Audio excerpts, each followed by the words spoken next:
नमस्ते, दुनियादारी में आपका स्वागत है। नमस्ते। आज हम चर्चा करेंगे यूएनजीए यानी संयुक्त राष्ट्र महासभा के हालिया 80वें सत्र पर। इसमें कई अहम बातें सामने आईं। जी हाँ।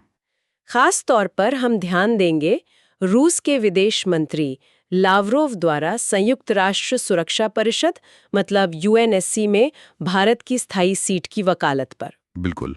और साथ ही भारत के विदेश मंत्री एस जयशंकर के यूएन संबोधन पर, जिसमें उन्होंने वैश्विक मंच पर भारत का नजरिया काफी मजबूती से रखा। हाँ, ये सत्र भारत के लिहाज से देखें तो काफी महत्वपूर्ण रहा है। हाँ, दो बातें खास तौर पर उभर कर सामने आईं, जैसा आपने कहा। पहला, रूस का यूएनएससी में भारत की स्थायी सदस्यता के लिए खुलकर समर्थन जताना। और दूसरा, विदेश मंत्री जयशंकर का वो भाषण। उसमें न केवल भारत की स्वतंत्र विदेश नीति मतलब स्ट्रेटेजिक ऑटोनॉमी पर जोर था, बल्कि ग्लोबल साउथ की आवाज बनने और जो मौजूदा ग्लोबल सिस्टम है उसकी कुछ खामियों पर भी टिप्पणी की गई। तो सबसे पहले रूस के इस बड़े बयान को ही समझते हैं। उनके विदेश मंत्री सर्गे लावरोव ने अपने भाषण में साफ साफ कहा कि भारत को यूएनएससी में स्थायी सदस्य होना चाहिए। ये क्यों इतना महत्वपूर्ण है, खासकर अभी? हाँ, ये बयान वाकई अहम है। लावरोव का जो मुख्य तर्क था वो ये कि देखिए, संयुक्त राष्ट्र की स्थापना हुई थी 80 साल पहले। हाँ, तब हालात अलग थे। बिल्कुल, तब का जो वैश्विक शक्ति संतुलन था वो आज से बिल्कुल अलग है। आज दुनिया पूरी तरह बदल चुकी है, पावर सेंटर्स बदल गए हैं, नई आर्थिक और राजनीतिक सच्चाइयां हैं। सही बात है। तो इसलिए सिक्योरिटी काउंसिल, जो कि यूएन का सबसे पावरफुल अंग है, उसमें सुधार अब मतलब अनिवार्य हो गया है।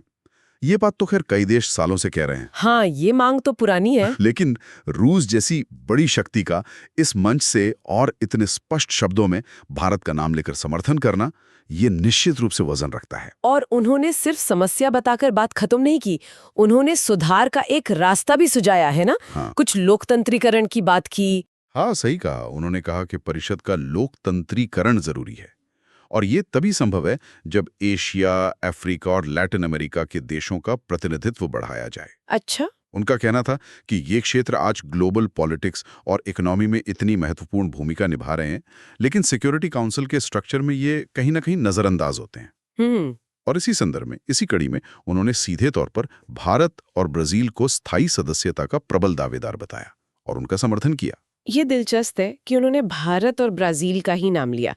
क्या इसका कोई खास भू राजनीतिक महत्व है, मतलब कोई जियोपॉलिटिकल एंगल? निश्चित रूप से। देखिए, ये केवल यूएन सुधार का मामला नहीं है, ये एक बड़े जियोपॉलिटिकल गेम का हिस्सा है। अच्छा। आप देखिए, लावरोव ने अपने भाषण में शंघाई सहयोग संगठन यानी एससीओ और ब्रिक्स जैसे समूहों का भी जिक्र किया। हाँ, किया था। तो उन्होंने कहा कि ये ऐसे मंच हैं जो ग्लोबल साउथ और ग्लोबल ईस्ट के हितों का समन्वय करने में, उनकी आवाज बुलंद करने में खास भूमिका निभा रहे हैं। और भारत और ब्राजील दोनों ही ब्रिक्स के प्रमुख सदस्य हैं। तो रूस एक तरह से इन गैर पश्चिमी समूहों को मजबूत करने और इनके जरिए एक वैकल्पिक वैश्विक व्यवस्था या कम से कम एक मल्टीपोलर वर्ल्ड ऑर्डर को बढ़ावा देने की कोशिश कर रहा है। तो भारत का समर्थन इसी बड़ी रणनीति का हिस्सा लगता है। हाँ, लगता तो यही है।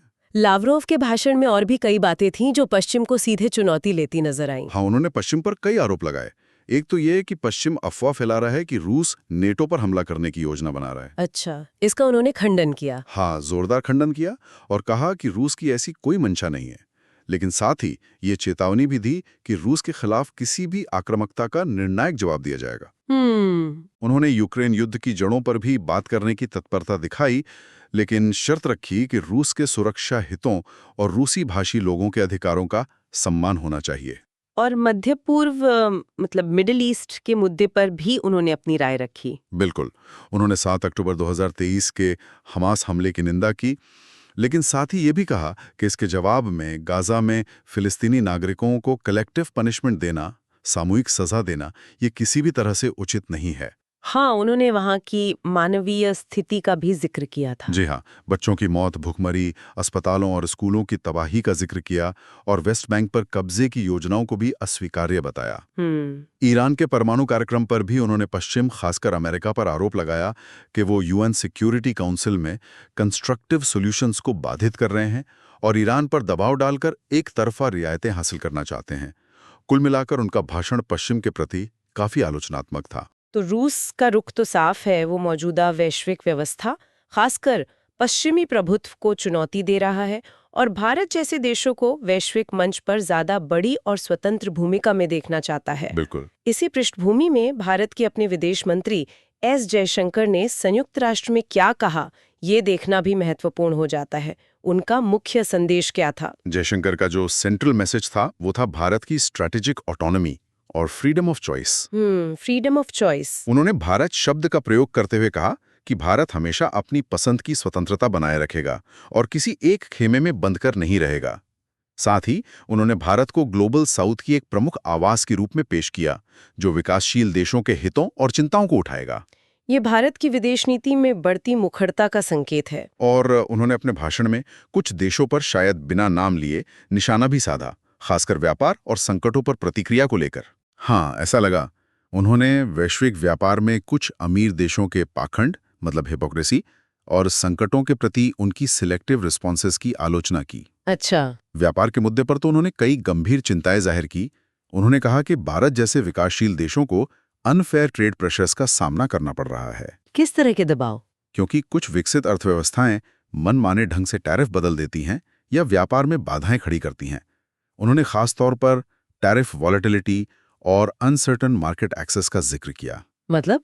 टैरिफ में अस्थिरता और बाजार तक अनिश्चित पहुंच, ये विकासशील देशों के लिए मुश्किलें पैदा करते हैं। ये जो व्यापार में अनुचित दबाव और टैरिफ की स्थिरता की बात है, क्या ये सिर्फ एक सामान्य आलोचना है या इसमें किसी खास देश या हालिया घटना का सीधा इशारा समझा जाए, जैसे डोनाल्ड ट्रंप का हालिया ऐलान?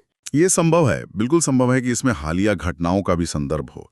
खबरें तो यही हैं कि डोनाल्ड ट्रंप ने 1 अक्टूबर से आयातित फार्मा दवाओं पर 100% टैरिफ लगाने की बात कही है। हाँ, सुना है। साथ ही ये भी खबरें हैं कि भारत पर रूसी तेल खरीदने को लेकर अमेरिका की तरफ से पहले ही 50% टैरिफ लगाया जा चुका है। अच्छा। और सूत्रों का कहना है कि न्यूयॉर्क में जो हालिया भारत अमेरिका व्यापार वार्ता हुई, उसमें इसी टैरिफ को लेकर गतिरोध बना हुआ है। अब भारत का तर्क यह है कि भाई हमारी 1.4 अरब की आबादी है, उसके लिए सस्ती ऊर्जा बेहद जरूरी है, खासकर तब जब अमेरिकी प्रतिबंधों के कारण हमें पहले ही ईरान और वेनेजुएला जैसे पारंपरिक स्रोतों से तेल आयात बंद करना पड़ा था। हाँ, विकल्प कम हो गए हैं। बिल्कुल, अगर रूस से भी तेल लेना बंद करना पड़े तो ऊर्जा सुरक्षा के लिए वायबल ऑप्शंस बहुत सीमित रह जाएंगे। तो जयशंकर की टिप्पणी इस व्यापक संदर्भ में देखी जा सकती है। व्यापार के अलावा क्या चीन पर भी कोई परोक्ष टिप्पणी थी, जैसे सप्लाई चेन्स और खनिजों के संदर्भ में? हाँ बिल्कुल, उन्होंने महत्वपूर्ण खनिजों, मतलब क्रिटिकल मिनरल्स की सप्लाई चेन्स के डी रिस्किंग, जोखिम न्यूनन का स्पष्ट आह्वान किया। D risking? इसका सीधा मतलब है कि किसी एक देश या स्रोत पर अत्यधिक निर्भरता को कम करना होगा, और ये इशारा साफ तौर पर चीन की तरह था, जिसका क्रिटिकल मिनरल्स की ग्लोबल सप्लाई चेन पर बड़ा नियंत्रण है। अच्छा। इसके साथ ही उन्होंने बढ़ते टेक्नोलॉजी कंट्रोल और सप्लाई चेन्स पर कुछ देशों की बढ़ती पकड़ को वैश्विक आर्थिक चुनौतियों को बढ़ाने वाला कारक बताया। ये भी चीन के संदर्भ में ही देखा जा रहा है। विदेश मंत्री ने कोविड महामारी के दौरान अमीर देशों के रवैये पर भी काफी तीखी टिप्पणी की थी, है ना? हाँ, ये उनके भाषण का एक और मजबूत बिंदु था। उन्होंने कहा कि जब महामारी आई तो जो बेहतर स्थिति वाले समाज थे, उन्होंने सबसे पहले अपनी सुरक्षा सुनिश्चित की, टीके और जरूरी सामानों पर पहला हक जमा लिया। हाँ, ये हुआ था। जबकि कई जरूरतमंद देश संघर्ष करते रहे, और बाद में इन्हीं अमीर देशों से उन्हें सैंक्टिमोनियस लेक्चर्स, मतलब पाखंड भरे उपदेश सुनने को मिले कि उन्हें क्या करना चाहिए था और क्या नहीं। ये वैश्विक एकजुटता की कमी पर एक सीधी चोट थी। बिल्कुल, कठोर टिप्पणी थी। ये भाषण ब्रिक्स विदेश मंत्रियों की बैठक के ठीक बाद आया था, जिसकी मेजबानी भारत ने की थी। क्या इन दोनों में कोई जुड़ाव देखा जा सकता है? हाँ, ये टाइमिंग महत्वपूर्ण है। जयशंकर ने यूएनजीए के साइडलाइंस पर हुई ब्रिक्स विदेश मंत्रियों की बैठक में सदस्य देशों से आग्रह किया था। अब तो ब्रिक्स 10 सदस्यों का समूह हो गया है। हाँ, विस्तार के बाद। तो उन्होंने आग्रह किया कि ऐसे समय में जब मल्टीलैटरलिज्म दबाव में है, तब ब्रिक्स को तर्क और रचनात्मक बदलाव की मजबूत आवाज बनना चाहिए। उनका यूएनजीए भाषण इसी भावना को दर्शाता है। और ब्रिक्स देशों के संयुक्त बयान में भी शायद व्यापार संबंधी चिंताओं का जिक्र था। सही कहा। ब्रिक्स देशों ने भी अपने जॉइंट स्टेटमेंट में ट्रेड रिस्ट्रिक्टिव एक्शंस, जैसे कि ऊंचे टैरिफ और नॉन टैरिफ बैरियर्स पर चिंता व्यक्त की थी। अच्छा। उन्होंने कहा था कि ऐसी कार्रवाइयां सप्लाई चेन्स को बाधित कर सकती हैं और ग्लोबल साउथ के देशों को हाशिए पर धकेल सकती हैं। तो जयशंकर जो कह रहे थे वो ब्रिक्स की सामूहिक चिंता से भी मेल खाता है। ये दिलचस्प है कि एक तरफ ब्रिक्स व्यापार बाधाओं की आलोचना कर रहा है और दूसरी तरफ अमेरिका के पूर्व राष्ट्रपति ट्रंप ब्रिक्स को ही निशाना बना रहे हैं। हाँ, ये विरोधाभास साफ दिखता है।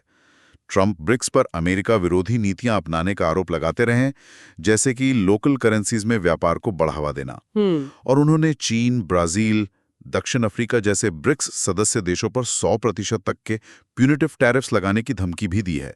तो ये ग्लोबल ट्रेड और जियोपॉलिटिक्स के बीच एक जटिल खींचतान चल रही है। हाँ, जिसमें भारत अपनी स्वतंत्र राह बनाने की कोशिश कर रहा है। बिल्कुल। तो वैश्विक व्यापार, बहुपक्षवाद और भारत की स्वतंत्र भूमिका पर तो जयशंकर ने मजबूती से बात रखी। लेकिन संयुक्त राष्ट्र महासभा के सत्रों में एक और मुद्दा लगभग हर बार उठता है, खासकर भारत के संदर्भ में। वो है आतंकवाद और पड़ोसी देश पाकिस्तान के साथ नोकझोंक। हाँ, वो इस बार भी देखने को मिला। विदेश मंत्री जयशंकर ने अपने मुख्य भाषण में बिना पाकिस्तान का नाम लिए उसे आतंकवाद का केंद्र बताया। और अप्रैल में कश्मीर के पहलगाम में हुए आतंकी हमले के लिए जिम्मेदार ठहराया। इसके जवाब में पाकिस्तान ने क्या प्रतिक्रिया दी? पाकिस्तान ने अपने राइट ऑफ रिप्लाई का इस्तेमाल किया। उनके राजनयिक ने भारत पर बिना सबूत के पाकिस्तान को बदनाम करने का आरोप लगाया। अच्छा। और कहा कि भारत ने पहलगाम हमले में पाकिस्तान के शामिल होने का कोई ठोस सबूत पेश नहीं किया है। फिर भारत की तरफ से भी जवाब दिया गया होगा? बिल्कुल। भारत ने भी फिर से राइट ऑफ रिप्लाई का इस्तेमाल किया। भारतीय राजनयिक रिंताला श्रीनिवास ने जवाब देते हुए कहा कि यह दिलचस्प है कि जिस पड़ोसी का नाम नहीं लिया गया था उसने खुद ही जवाब देना चुना। मतलब उन्होंने खुद ही मान लिया कि बात उन्हीं की हो रही है। हाँ, और इस तरह रिंताला श्रीनिवास ने कहा कि उन्होंने क्रॉस बॉर्डर टेररिज्म की अपनी पुरानी आदत को परोक्ष रूप से स्वीकार कर लिया। सुनने में आ रहा है कि भारत ने इस बार काफी कड़े शब्दों का प्रयोग किया है। हाँ, भाषा काफी सख्त थी। कहा गया कि पाकिस्तान की जो रेपुटेशन है वो खुद ही सब बयां करती है। उसके आतंकवाद की जो फिंगरप्रिंट्स हैं वो कई जगहों पर साफ दिखते हैं। और वो न केवल पड़ोसियों के लिए बल्कि पूरी दुनिया के लिए एक मेनेस, एक खतरा है। और फिर भारत ने अपने जवाब में पाकिस्तान के लिए टेररिस्तान शब्द का इस्तेमाल किया। टेररिस्तान, ये शब्द पहले भी इस्तेमाल हुआ है? जी हाँ, भारत पहले भी कर चुका है। और कहा कि कोई भी तर्क या झूठ पाकिस्तान के अपराधों पर पर्दा नहीं डाल सकता या उन्हें व्हाइट वॉश नहीं कर सकता। टेररिस्तान जैसे शब्द पर पाकिस्तान की प्रतिक्रिया क्या रही? पाकिस्तान ने इस पर फिर से जवाब दिया और टेररिस्तान शब्द के इस्तेमाल पर कड़ी आपत्ति जताई। उन्होंने कहा कि ये पूरे देश और उसके लोगों का अपमान करने की जानबूझकर की गई कोशिश है। अच्छा। साथ ही पाकिस्तान ने उल्टे भारत पर आरोप लगाया कि वो अपनी खुफिया एजेंसियों के जरिए पड़ोसी देशों में डिस्टेबलाइजिंग एक्टिविटीज कर रहा है, अस्थिरता फैला रहा है। तो ये आरोप प्रत्यारोप का सिलसिला वहां देखने को मिला। तो अगर हम पूरी तस्वीर देखें तो संयुक्त राष्ट्र महासभा का ये 80वां सत्र भारत के दृष्टिकोण से कई महत्वपूर्ण घटनाक्रम लेकर आया। निश्चित रूप से। एक तरफ रूस जैसी बड़ी शक्ति का सुरक्षा परिषद में स्थायी सीट के लिए खुला समर्थन मिलना भारत के लिए एक बड़ी डिप्लोमैटिक अचीवमेंट है, भले ही इसका वास्तविक परिणाम आने में समय लगे। हाँ, ये एक लंबी प्रक्रिया है। बिल्कुल। दूसरी तरफ भारत ने वैश्विक मंच पर अपनी स्वतंत्र विदेश नीति, अपनी फ्रीडम ऑफ चॉइस और ग्लोबल साउथ के नेतृत्वकर्ता की भूमिका को बहुत मुखरता और आत्मविश्वास के साथ प्रस्तुत किया। जयशंकर का भाषण इस दिशा में एक स्पष्ट पॉलिसी स्टेटमेंट था। साथ ही विकसित देशों की व्यापार नीतियों, खासकर प्रोटेक्शनिज्म और यूनिलैटरल एक्शंस की तीखी आलोचना की गई। जी। और चीन के बढ़ते आर्थिक प्रभाव और सप्लाई चेन्स पर उसके प्रभुत्व को लेकर चिंताएं भी स्पष्ट रूप से जाहिर की गईं। हाँ। और जहां तक आतंकवाद के मुद्दे का सवाल है, वो भारत और पाकिस्तान के बीच तनाव का एक स्थायी कारण बना हुआ है, जैसा कि इस बार की बहस से भी साफ हुआ। यहाँ अगर हम थोड़ा और गहराई से सोचें तो भारत, रूस और ब्रिक्स जैसे मंचों से जो मौजूदा वैश्विक व्यवस्था की आलोचना हो रही है, चाहे वो व्यापार के नियम हो, सिक्योरिटी काउंसिल का पुराना स्ट्रक्चर हो या संकटों पर सिलेक्टिव रिस्पॉन्सेज हो, हाँ, क्या ये सब केवल डिप्लोमैटिक रेट्रिक है, मतलब सिर्फ बयानबाजी है, या इन आलोचनाओं और दबावों से वास्तव में एक ज्यादा न्यायसंगत, ज्यादा इक्विटेबल मल्टीलैटरल सिस्टम की ओर कुछ ठोस कदम उठाए जा सकते हैं? ये एक बड़ा सवाल है। बिल्कुल, ये आने वाले समय का एक बड़ा प्रश्न है। और भारत के अपने नजरिए से देखें तो अपनी चयन की स्वतंत्रता या स्ट्रेटेजिक ऑटोनॉमी को बनाए रखना कितना चुनौतीपूर्ण होगा? हाँ, ये भी एक अहम सवाल है। खासकर जब एक तरफ अमेरिका और पश्चिमी देशों का दबाव है, दूसरी तरफ चीन की महत्वाकांक्षाएं हैं और साथ ही रीजनल कॉन्फ्लिक्ट्स भी बढ़ रहे हैं। सही बात है। व्यापार और भू राजनीति के इस जटिल ताने बाने में संतुलन साधना भारत के लिए कितना मुश्किल होगा? ये कुछ ऐसे सवाल हैं जिन पर भविष्य में नजर रखनी होगी। बिल्कुल सही। दुनिया एक बड़े बदलाव के दौर से गुजर रही है और भारत इस बदलते वैश्विक परिदृश्य में अपनी भूमिका और अपना स्थान मजबूती से स्थापित करने का प्रयास कर रहा है। ये सत्र उसी प्रयास की एक झलक थी। ठीक है, तो हमें उम्मीद है कि आपको हमारी आज की चर्चा पसंद आई होगी। धन्यवाद। जियोपॉलिटिक्स विषयों पर ऐसी और गहरी चर्चाओं के लिए हमारे चैनल को सब्सक्राइब करें। धन्यवाद। जय हिंद।